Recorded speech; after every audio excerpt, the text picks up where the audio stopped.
Like a Lego, yeah. Your bumper is a magnet. I stick on like a magnet. A magnet. Yeah, it's magnetic. Join Sarojini on Caribbean Connections, Thursdays at 1. Walk through the sands with poetry from our great leaders and academics. Jive with us to soca, reggae, chutney, and calypso. Get your current cricket results, meet special guests, and more.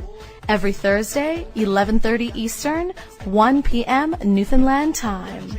Baby, magnetic. That thing just sticking on, sticking on, sticking on, sticking on me. Run it! This one the hit, yo.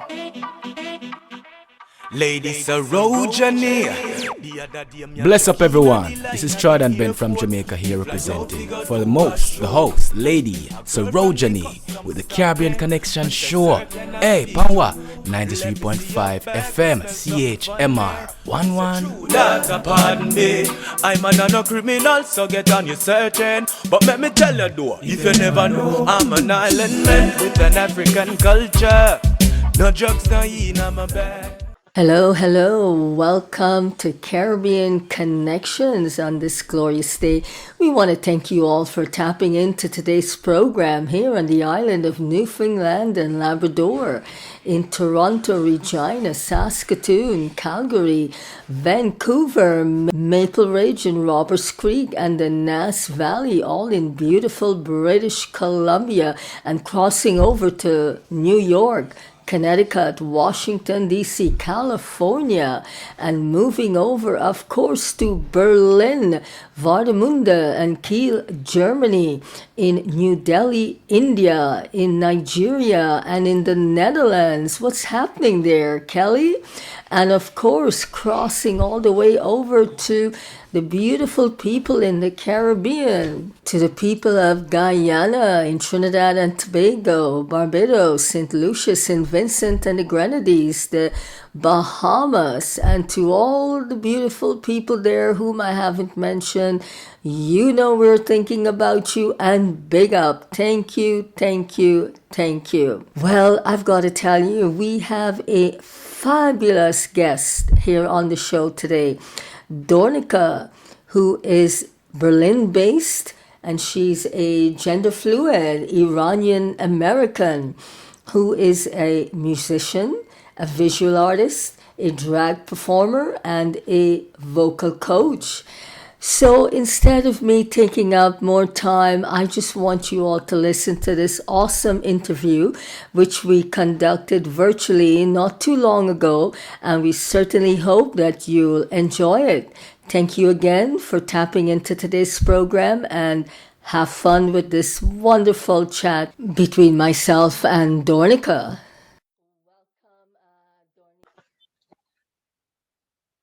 Welcome, Dornika, to Caribbean Connections, and I want to thank you for your time. It's about 6 o'clock there in Berlin, Germany, and here we are connecting across the oceans. Welcome. Thank you so much for having me. I'm very excited. Oh, our pleasure, Dornika. You know, I want to give a big shout out to Ria Rollman, our program director at CHMR here in Newfoundland, Canada. And I have to tell you, I did my homework. I'm like, I have got to get this chat right. So thanks to your team, your press release team. Is it Gil or Jill? Gil. I think he sent the information to um, uh, Ria, and we got everything together. So thank you so much. And I'm really excited to be talking to you today, honestly. But first things first, I'll give a little bit intro on you right now, and then we'll move into this chat. We know you're a gender fluid Iranian American artist, Berlin based. You're a musician, a visual artist, a drag performer, and a vocal coach. My gosh, girl, you're wearing many hats here, huh? And we're going to start at the very beginning. You were born in Tehran, Iran, and then you moved to the USA at the age of 7. Give us a little snippet about this life and how it was like growing up in Iran. Mm. So basically, I don't have, I wasn't there for so long before we moved. And of course, it was very difficult at first to kind of learn English, and I felt really like an outsider. I remember my first day at school was really was really terrible. I wouldn't stop crying because I just wanted to go and like paint, and I couldn't understand anything anyone was Oh, talking about.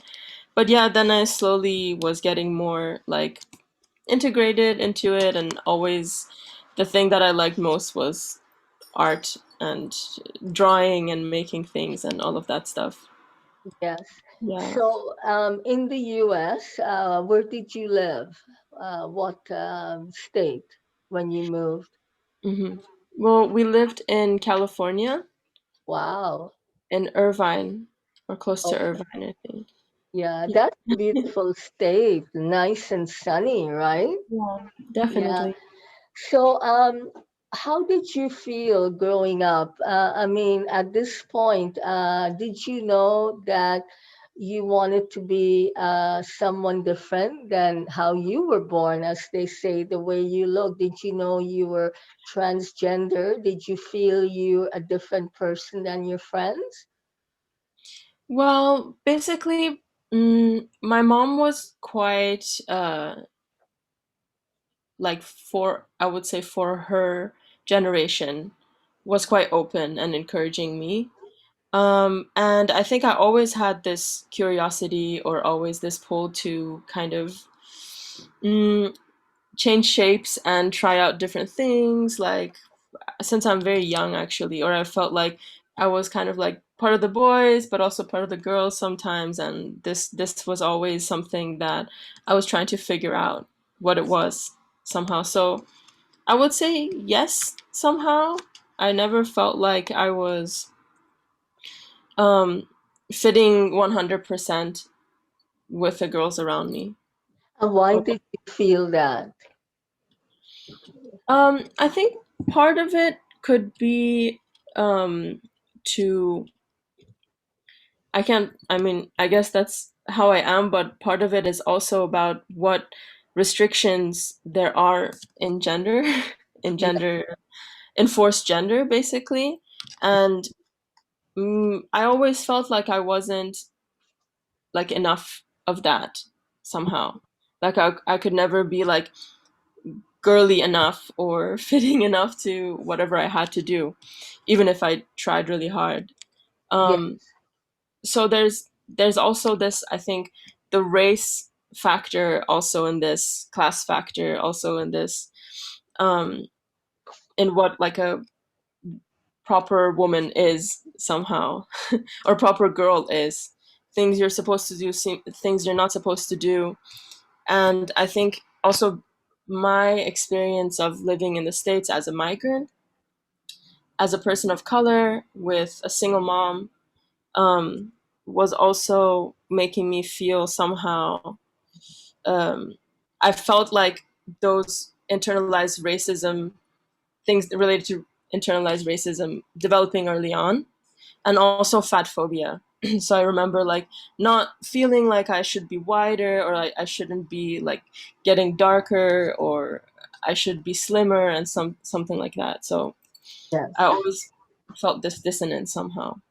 So it seems to me you were dealing with a lot of struggles, not just people around you experiencing the world of transphobia, but being a newcomer to America, a single mom, and you trying to deal with all the struggles inside of you. So, what was the tipping point for you? Did you come out and tell your friends and your teachers and your support system around you what you were going through and what you want to be? Well, not exactly. So I also am not completely I don't think I can really explain this so much to my family even now.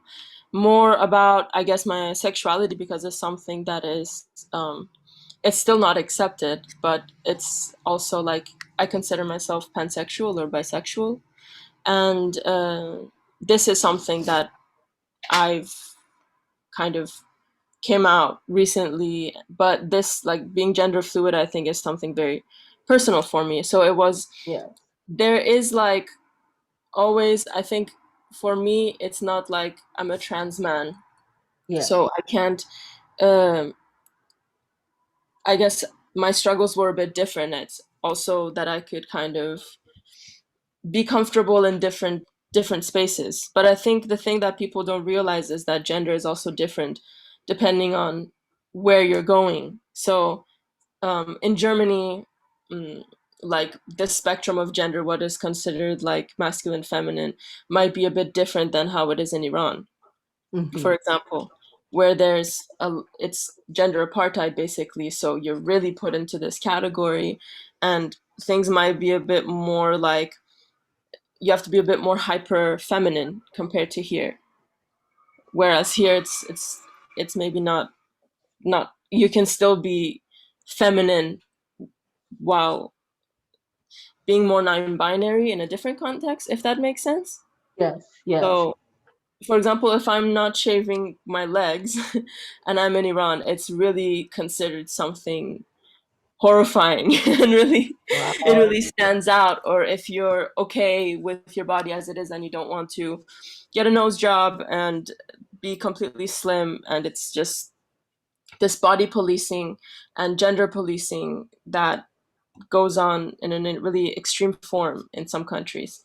And it's a bit different everywhere, but some things are quite the same because of the effects of colonialism and how gender and white society works. Somehow that's kind of been injected everywhere. But yeah, so but basically here maybe I would um, not be seen as something more like, of course, but I guess Berlin is also a very queer city, so Yeah. it's more accepting of different things and people that are different, and people just kind of, okay, that's a weird person. I've seen a lot Yeah, of weird. and that was my curiosity, Dornika, because I know you studied fine arts in Berlin and Mhm. you went back there in 2017, and they have a vibrant queer community there. So, are you feeling more comfortable living in Berlin, given your situation and what you like to do and who you want to be? Um, well, I think like everywhere has its, every city has its own characteristics, Yes. and definitely there's some things I really love about Berlin and some things that I really don't love about Berlin. But ultimately, I guess there's something that lots of people go through when they come here is it can be quite isolating in some ways, or um, I would say the general vibe of the society and the culture can Hmm. be in in many ways can be very cold and sometimes very like pushing you out. So I never felt this much of, even in Iran I felt a lot like an outsider, but here I also feel a lot like an outsider in other ways that I didn't feel there, and some things that I couldn't get accepted for there I get accepted for here, but vice versa. um so yeah, it really puts you in this journey of self realization, and you really have to go inwards, and there's lots of things that comes up, and I feel I'm not alone in this because I talk to lots of um other friends, dancers, artists, people that struggle with chronic illness. Like I have like chronic pain now since years since moving here, and also found out that I'm neurodivergent, which makes a lot of sense actually. So you get to discover a lot about yourself, but I don't think it's that I feel I have to be here now forever. I think Hmm. Yeah. you get And stronger with wherever you go. So Exactly. And I mean, I know your work is heavily influenced by your activism, confronting subjects of state violence, sexism, inequality, and mental health. And you touched on a very important topic here, your mental health and the chronic illnesses that may be a result of that or not. Do you feel like you're getting this support and you feel like you're somewhat in control of your life, being now having lived in Iran, America, and now Berlin? Well, I would say I definitely have gone through a very intense journey of getting to know my own body and my own mind. Of course, it's ongoing, but now I feel there's a lot of things that just being aware of it, having the language to express it, um, knowing what it is exactly, already puts me at a really big advantage to be more in control of my body, of my mind, of my emotions, or not necessarily the need to control everything, but just understanding it and not letting it control you somehow or feeling really lost. So Yes, yeah, definitely I would say I feel better than most times of my life, and I feel really grateful for all of the experiences that I've had, whether it's the experience of migration or living in Iran and moving here as well. And it's also not the end for me, yes. at least. Do you Hopefully. also have to learn German when you move there? Because right now, from what I can gather, you speak English well. You know Farsi, right? Fluently, being born in Iran and now in Berlin. So you've had a lot of extra challenging because I gather you speak German fluently. Am I right? Or Well, actually, the funny thing is, I spoke better German before I moved to Germany. oh, really? Yeah, so I was really excited to move to Berlin, and I was really excited to learn German, even though it's a really difficult language. And I was Yeah. pretty good at it. And when I came here, I think I kind of got a bit discouraged, and also because I was a bit shy, and also because everyone speaks English, so you have to really try Yeah. to practice your German, and it was just easier. So I was like, no, I would rather just speak English, and I know. I can still speak and understand German, but not as well as you would think after 5 years. And I think it's a problem people have a lot in Berlin. Yes, yeah. So, Dornika, now you've been in Berlin for about 2 years. Mhm. No, is it three, right? 17, 18, About four and a four half years. now. Okay.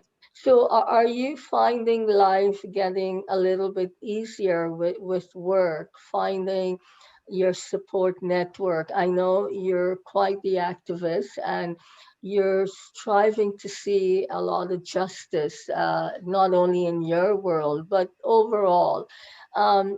Do you feel like you just said you want to stay there maybe forever? So, do you feel there's a place for you there where you can hone your skill and be the gender fluid person you want to be for the rest of your life?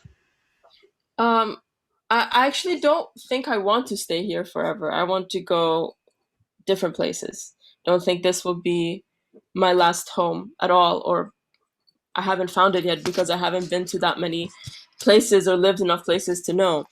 But as to your first question, I think definitely I feel I have a very strong network of friends, of artists, and community definitely here that I feel really blessed to have and can interact and get lots of affirmation and energy and learn from, and we learn from each other somehow.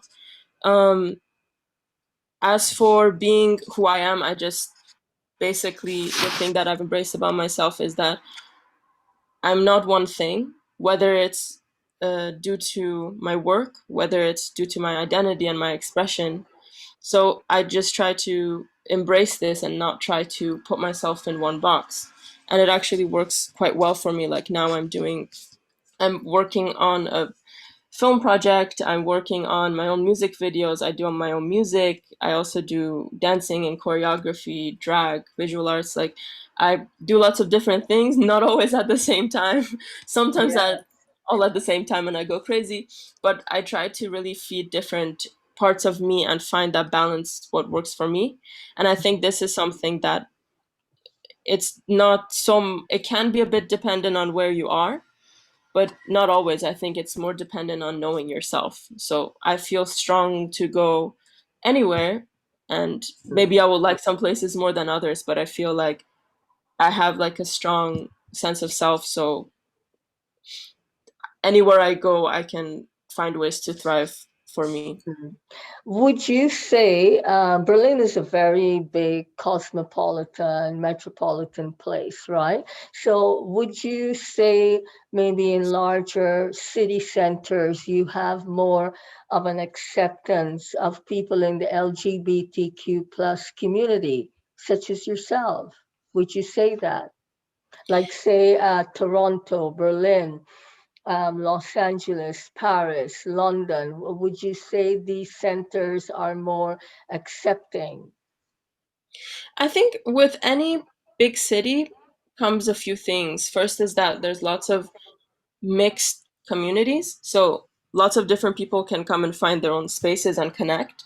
Hmm. Um, and you get people from all over. So you can find people that work well for you, and are similar to you. So in that way, definitely big cities can have, of course, bigger queer communities, but there's always different things going on in big cities. Like, for example, people as a whole can be less empathetic, and there's all kinds of people in a big city. So I wouldn't say at all that in Berlin no one experiences any queer phobia, homophobia, transphobia. It's actually something that happens on a daily basis.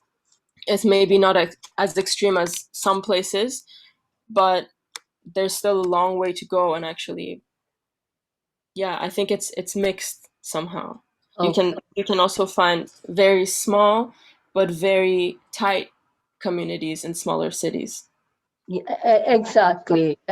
I mean, where we live, the entire island, it's a very big island, but our population is only about 500,000, half a million. And in the city centers, you have a strong, vibrant LGBTQ plus community. And what Yes, I have definitely. seen is a lot of folks from the smaller communities outside of the city of St. John's are coming here and they're finding a connection, like an allyship, a lack of a better word, and camaraderie among people feeling a little bit more at ease and at home on our big island with a small population.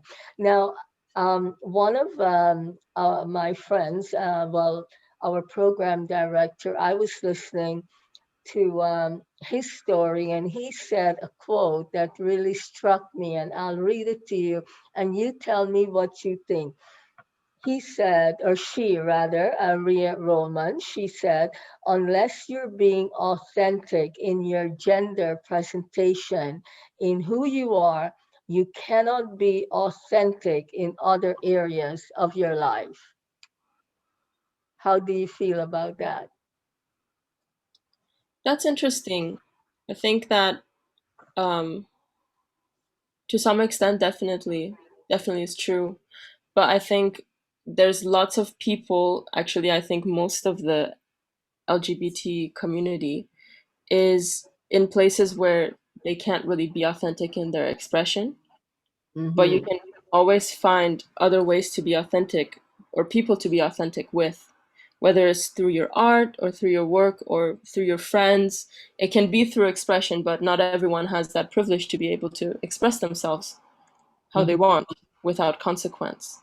But I really hope that we can get to a point where people don't see gender as something that, okay, there's the normal gender and then there's this outside thing, and okay, those queers can kind of like find their own people, but really that everyone rethinks gender as a structure that is so subconscious for all of us, all the little details of gender, all the, you have to sit like this, you can do this, you can't do this is how much space you're allowed to take up, these are the jobs that you can get, this is the way you have to present yourself, this is how much you're allowed to exist in emotionally, physically, whatever, and really rethink the freedom that we actually have as individuals and connect to their authentic self. I think it's not. just that some people are queer and some people are not queer, but the fact that I see it as some people are kind of indoctrinated into a society that is based on gender without questioning it, and some people are not. It doesn't matter your sexual or gender orientation. Mhm. Well said. Well said. And you have to be comfortable in yourself and with yourself. Like I'm talking to you here, and I know we mentioned a lot of struggles, but you seem very relaxed and you seem very comfortable. But I would guess 100% that it took a while to get to this point. Like you had to go through a lot of things to be where you are today and be accepted and feel where you're living, you could live comfortably and be happy about that, right?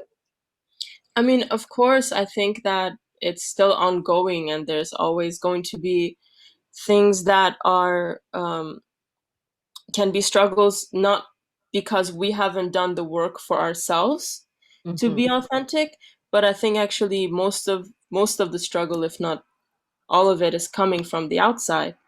So it's not, I think this weight also shouldn't be put on queer people to be like, okay, you're not okay with yourself enough, but more like, how are other people treating you when you're not yourself? And how is your environment discouraging you from that? That you, as a response to this trauma and to this stress, have to hide yourself and make yourself smaller. I think it's more a society problem, and upbringing, society, school, education, government, everything. It's more that problem than it is on the individual, because as you see, when you have kids, they blossom into whoever they are if they're given the space. Yes, You know what I mean? So I think it's not just each person can do the work to overcome those things that society puts on us, but unless the society changes, it's always going to be a struggle. yes, absolutely. Now, what we're going to do, Dornika, we're going to take a quick break and we'll be back and talk about your debut single, Fatbulous.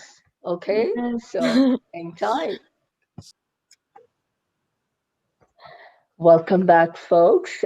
We have here in our virtual studio Dornika, Iranian-American, Berlin-based, gender fluid artist, musician, visual artist, track performer, and vocal coach. Welcome back again to Caribbean Connections, Thank Dornika. you. Thank you.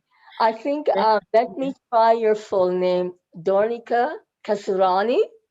Did I Yes. say it right? Okay. You go by Dornika, right? Yeah, just Dornika is fine. Okay, absolutely. Dornika, you started playing classical piano at an early age, and you also learned classical guitar and the sitar. My gosh, you're quite talented. But then you discovered your real passion was singing and it was into composition. So I learned you took a break from music because you studied fine arts in Tehran and in Berlin, and you started writing and producing music again in 2019. And shortly after, you started teaching others how to find the power in their voices, drawing compassion from the hardships that you yourself have faced. And we talked a bit about that in the first part. And your debut single, Fatbulous, yeah, is referred to as body positive, high energy pop track celebrating traditionally shamed elements of female bodies. And your music is not bound by genre. So, can you tell us a bit more about this journey of producing Fatbulous? I didn't produce Fatbulous myself, but I did the songwriting for it. So I worked with another producer on this one, but I also do produce my own work that you will hopefully hear on my next releases. But the journey for writing and making Fatbulous actually as you read, it's about kind of taking ownership of things that society is telling us to not love about ourselves. So I also grew up in, I mean, the world, but also a culture that is really heavily policing, especially female bodies. And it's very normal to just have these, maybe you're familiar with it too, but these like mostly women's circles of like, oh, my nose is too big, ah, my chin is too big, ah, this is too small, I have to do this. And everyone's constantly either talking about their own bodies and talking about your body without any consent or any dialogue, basically. Like people that you might not even know that well would comment on your weight, would comment on your body shape. And I find it quite traumatizing and also very invasive. um, there's a lot of that actually, and it's something that's still, even to this day after writing the song and going on stage many times while still being self-conscious of my body, it's still there to some extent.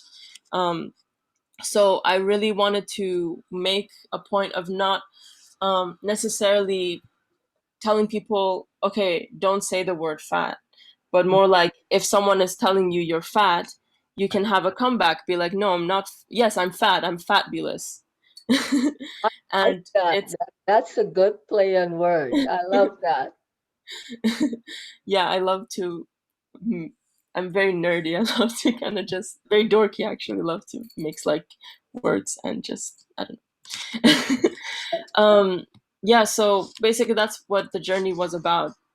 Kind of overcoming this body shaming, excessive fat shaming, body shaming that I've experienced and so many other people experience, to the point that you get very savage um, body dysmorphia and mental illness over it. And I feel this is a big topic, especially in Iranian culture, because the standards are very tough for women, that you need to fit into this very westernized actually, and very skinny Western idea of what a woman is and how you should be, to be treated with respect and dignity and be worthy of many things, basically.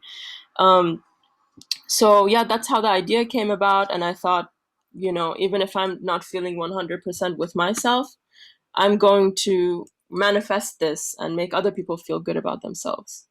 Exactly. I'm sure you did. I've listened to it and it's beautiful. I really like it a lot. How has the reception been with your single in Berlin and anywhere else if you do know? Well, I've gotten many amazing, energetic responses and messages of how people are listening to it every day as like a mantra to feel good about themselves, or um, just many very heartfelt messages about the good impact that it has. So I really feel like I've accomplished what I was meaning to. Awesome. Now, you mentioned earlier that you've performed on stage, and have you performed Fabulous in Berlin or anywhere else yet on stage to an audience? Yes, actually, because things were closed until recently, but I've performed it once at a venue, and I'm gonna perform it again in the next months. Also, some things coming up, and we're making a band version. I'm gonna make a remix album. So lots of Berlin-based Flint artists are making remixes for it. So yeah, I'm Yes. super excited. Hopes of coming to Canada, maybe in the near future to Oh yes, I would love to. I love Canada. People are have so nice. you visited many parts of Canada or I've only visited Toronto and Vancouver, yeah. basically. So maybe we might see you here sometime. Hopefully, Yes, fingers hopefully. crossed. Um, Dornika, I know, and our listeners have heard you. You've gone through a lot to be where you are today. And looking at you, you're gorgeous. You're young. You have your whole life ahead of you. What would you like us to really know about Dornika? What do you want us to know about you and keep that in mind? Um, that's a very difficult question, actually, but I Well, guess we can start, just to maybe narrow it down. And I didn't mean to have it open. Like, for all that you've gone through, when someone meets you or they're introduced to you, what do you want them to see you as, first off? as someone that is connected to love, I would say, because I feel like there was many times in my life, even as a kid, growing up, that I felt very lonely or neglected or going through a difficult time, and always found a light within myself. And this is the thing that really I've really held on to time and time again. And I really want other people to find this within themselves if they haven't. So, yeah, I think Yes. Would you that's say, it. you're a spiritual person? Would you In say some that? ways, yes, definitely. Yeah. And that can really help with overall health, especially your mental health, correct? Yes, I think that everyone, um, to different extents, but has the capacity to find um, love and empathy and connection to their true self, to their gut feeling and intuition that can guide them. I'm Mhm. not bound by any religion. I don't believe in any mass religion. I think just you can find it within yourself, and that's enough. Yes. I couldn't have said it any better, Dornika. We've all seen, and you certainly have experienced that. When you're in a crowd, you'll run into folks who are not comfortable or who are not used to having uh, folks with gender fluid identities around them. How do you, and this is, an honest question for myself as well and our listeners. How do you set someone at ease with your identity? I mean, I don't think it's up to me to set people at ease, because I don't think there's anything for me threatening or scary that that I'm putting out there for someone. The only thing that is making people scared or uneasy, I think, is the relationship they might have with their own gender, or maybe because people are so trained to conform and fear being non-conforming to gender roles, that when they see someone not doing it, I think it raises their own alarms. Hmm. So if that answers your question, I really don't think the responsibility is You on know me what? to do that, unless someone wants to talk to me about it and I feel in the mood to do so. But I think, yeah, I think it's not something that I should be putting at someone at ease with, you know? You're absolutely right. I asked it for two reasons, to get folks thinking. Because when we go into a room, I mean, we go in there and we're free to do whatever we want. And if someone is talking about their identities, I feel we should all be open and compassionate, like you've been, and you draw a lot of that and it influences your music from what I've read. And I mean, you explore elements of jazz, hip hop, pop, Iranian folk, techno, and experimental electronic music. I mean, that's a lot of genres of music right there. So we can sort of tie things up together and talk about your studies in fine arts and your experience in music, having lived in Iran, the USA, and now Berlin. How do you see yourself as an artist? or as a vocal coach, a drag performer, as we've mentioned at the beginning. Where do you see yourself going forward from here, Dornika? Um, well, to answer maybe your first question about studying, I would say that I always wanted to study, um, like I wanted to study music for a long time before, but because of society and family circumstances that I had, I wasn't able to do that, and I felt very discouraged.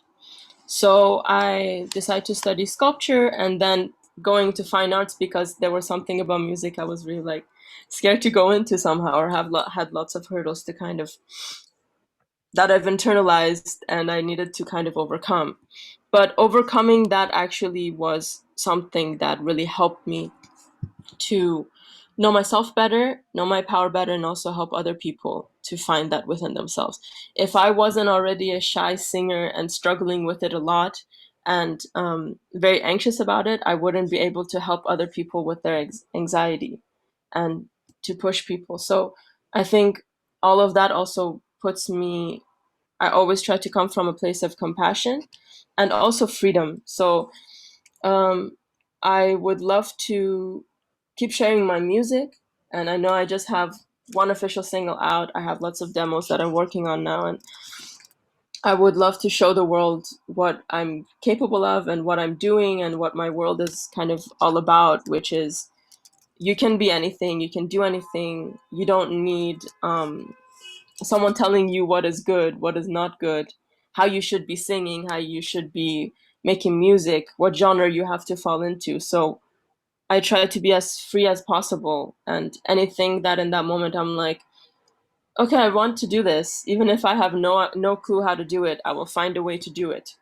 But if I'm like I'm only a musician or I'm only this, then I'm already putting myself in a spot where um I'm limiting myself. So I want to not limit myself, and really there is no limits. So hopefully that will show the limits can be there. Of course, I'm still um I see around me, for some people it's easier because of um circumstances and lots of different things. Also for me, I have also lots of advantages.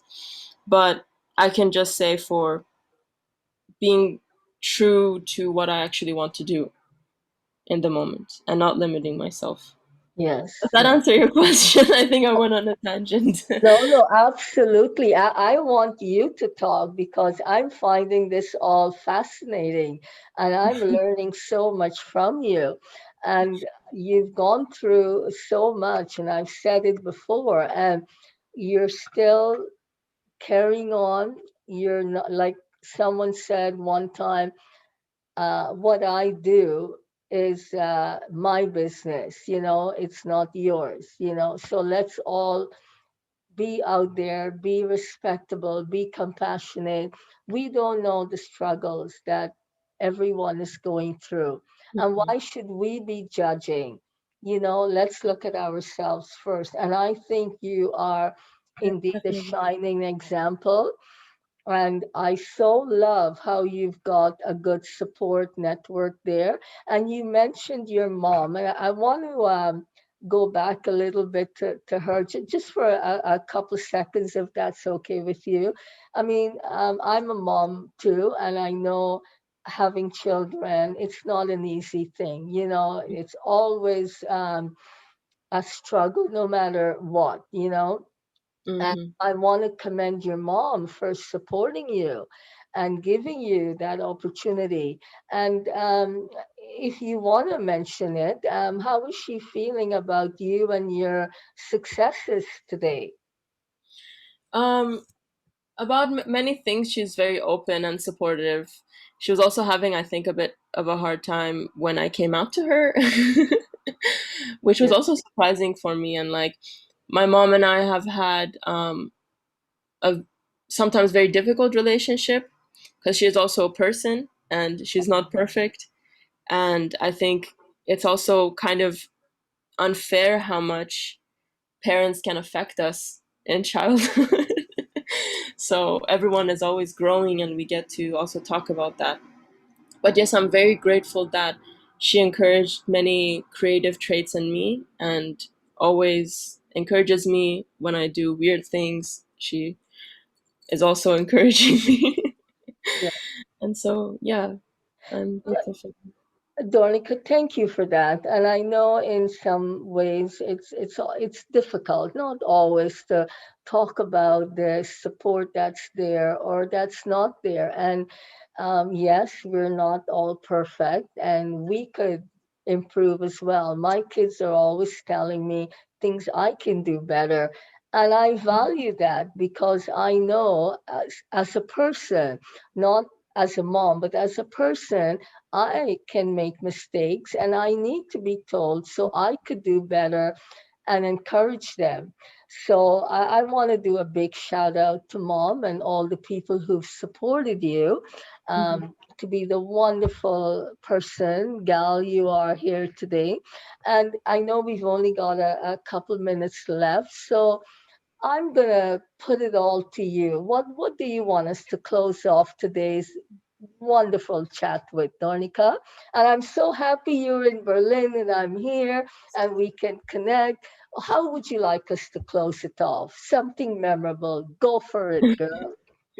Well, I would just like to say it's a very difficult world for a lot of people, and there's lots of things systematically that have gone astray for a long time. And I think um, all I would like to say is I really would like to see a world where everyone feels trusting in themselves and really connected and authentic, and allowing that space for other people as a result. Because when you are authentic and loving yourself, you can also love other people's authenticity. If you are hating your authenticity, you hate other people's authenticity. And also remembering that everyone in the world, no matter where they are and what body they are, our consciousness is equal, and we can all take equal power to build a society that is going to be equal. That makes no sense, basically, but hopefully it does make sense to some people. Just love. That's all I can say. Find love within yourself. Thank you, Dornika. Thank you so much. And it was really a pleasure and an honor to have you on Caribbean Connections today. Thank you for opening up our world and the worlds of so many folks. I enjoy this so much, and I know it's like about 7:30 p.m. there in Berlin. I want to thank you on a Saturday night taking time. Thank you Of so course. much. Thank Thank you you. so much for having me. It was my pleasure. Oh, thank you so much again. It really was my pleasure, and we wish you all the best. Good Thank luck you. in everything that you do. Okay, and I'll say bye bye now. Okay, so.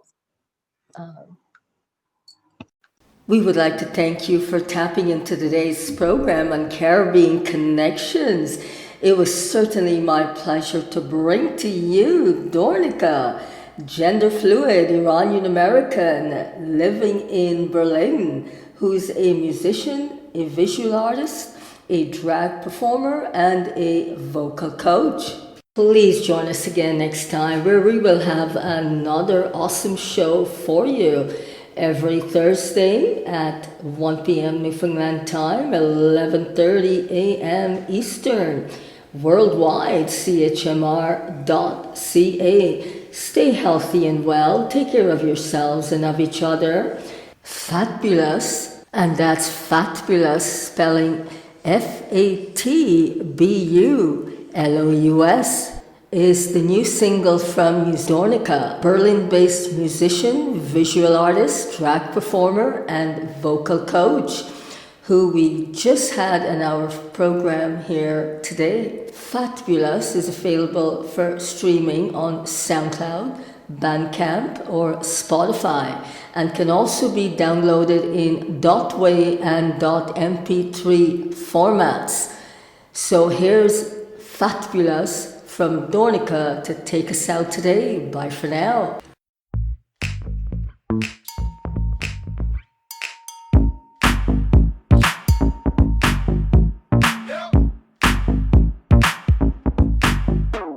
These stretch marks are tiger stripes. Can you feel my tiger vibes? Claws out if you touch the high. Only bad bitches get to join the tribe. Make it drive hard, you want a bite. Rock a thong with my cellulite. Running circles like a satellite. Make the earth shake and the stars align. Granny panties, extra large. You wanna check this booty but I'd have to charge. Granny panties, 50 shades. You just wanna get a taste. Cause I'm in love with my thick, thick body. And all these haters ain't got nothing on me. Cause I'm in love, love, love with my body. And I owe nothing to nobody. I don't think you need that ice. Oh my god, she's fat and she has big legs. Whoa, you'll never find a husband with that figure. I'm feeling fabulous. Don't bother, motherfuckers can't handle it. I got a whole lot of class, a whole lot of ass, and a whole lot of caramel candiness. I'm feeling fabulous, flaptastic, better call an ambulance. Cause I slay with my looks, I'm a moves are killer. Got the whole street looking like they do in Thriller. Feel the jelly in my belly, just like I should. Are you jelly that the belly makes me feel so good? I'ma break every rule in your beauty book. But did you go? Made you look ice cream, straight out the top.